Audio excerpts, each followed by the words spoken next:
Despite calls for change, Sri Lankan MPs elect Ranil Wickremesinghe as the country's new president, risking further unrest.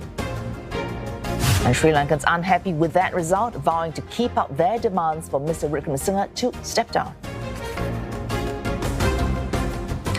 And for more on the situation in Sri Lanka, Dr. Ganeshan Wignaraja joins us live from Colombo. Doctor, he's a senior researcher associate at ODI Global, that's a think tank. Dr. Ganeshan, we've got the new president, the Secretary General of the main party, explaining why they chose him. We feel he is the only person with the experience, the know-how, and the capacity to provide solutions in a very, very difficult situation right now. On outside Parliament, you've got all these people insisting that he step down. People don't want him. Parliament, overwhelmingly 60% want Mr Wickremesinghe. Comment on that. Thank you, Vesu. I'm delighted to be on the show tonight. Essentially, as you rightly said, Ranil Wickremesinghe got elected by a majority of MPs tonight as president in Sri Lanka, in line with the constitutional process. And you may recall that President Gotabaya Rajapaksa had to flee the country following the most significant mass protests in history. And it is the case that the MPs saw his credentials. He was a 6-time prime minister. He has been involved in IMF agreements before, which are essential to bring Sri Lanka out of this terrible economic crisis we're in. And I think the silent majority in the country probably also appreciate the skill set that he has. Now, the protesters, I think, really should come into the political process next time round and go through the democratic process of running for elections. And this would be the litmus test of their actual strength in the country. Well, when you say come into the political process, right now, there's no avenue for that. Mr Wickremesinghe will have to deliver on the economic situation. And let's face it, what he will do in the next few months ahead, even if he reaches a deal with the IMF, will be painful for the people. So maybe fewer subsidies, more taxes as well. Is there any sweet spot for him where he can deliver economically so that people, whatever they feel about his connections with the Rajapaksas, may accept him as a legitimate leader? So the in-tray for the new government is quite full, and certainly there'll be a period of difficult adjustment in Sri Lanka in 2022 and 2023. And the in-tray includes providing essential food and fuel for the people of Sri Lanka as a necessity. And my hope is that this goes to all the people of Sri Lanka through the different regions as well as to the poor. And this is essential because people are hurting.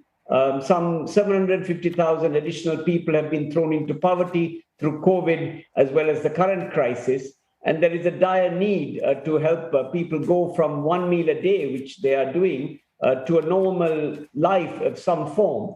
A second very important thing in his in-tray is to get an IMF program concluded. And this program will involve austerity, but on the spending side, it attempts to protect expenditure on the poor. So health, education, and subsidies will remain for the poor. And that was, I think, part of a very important agreement.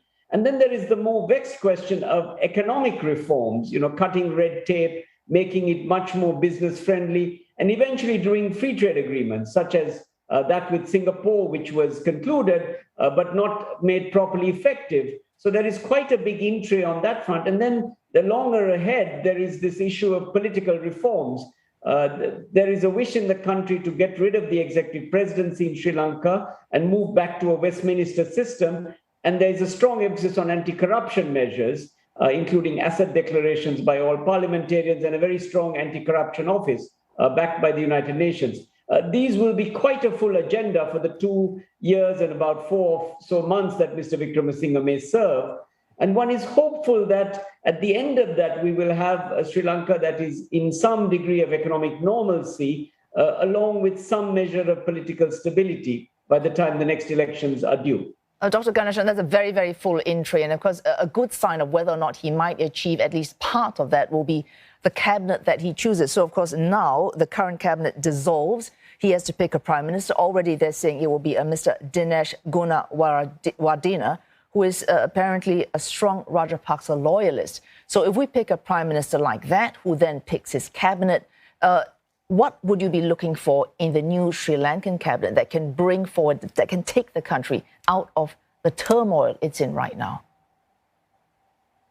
So we need to really have a competent set of ministers who are able to deliver these services to the poor and the rest of the population, so we get some normalcy, and who are very strong in their anti-corruption stance, because I think this has been traditionally a problem in Sri Lanka.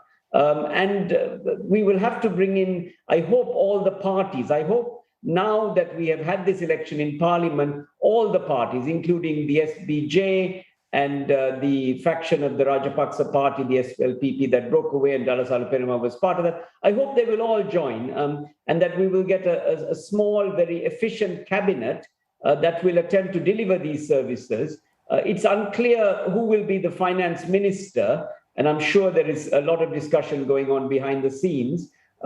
Previously, there was Mr. Ali Sabri, who was the justice minister, who did quite a good job. On the SBJ side, there is Harsha De Silva, who is an economist and quite regarded well in the country. So there are some important faces, and we hope this group will work well to deliver some kind of measure of getting out of this terrible economic crisis that we're in and move on to some normalcy.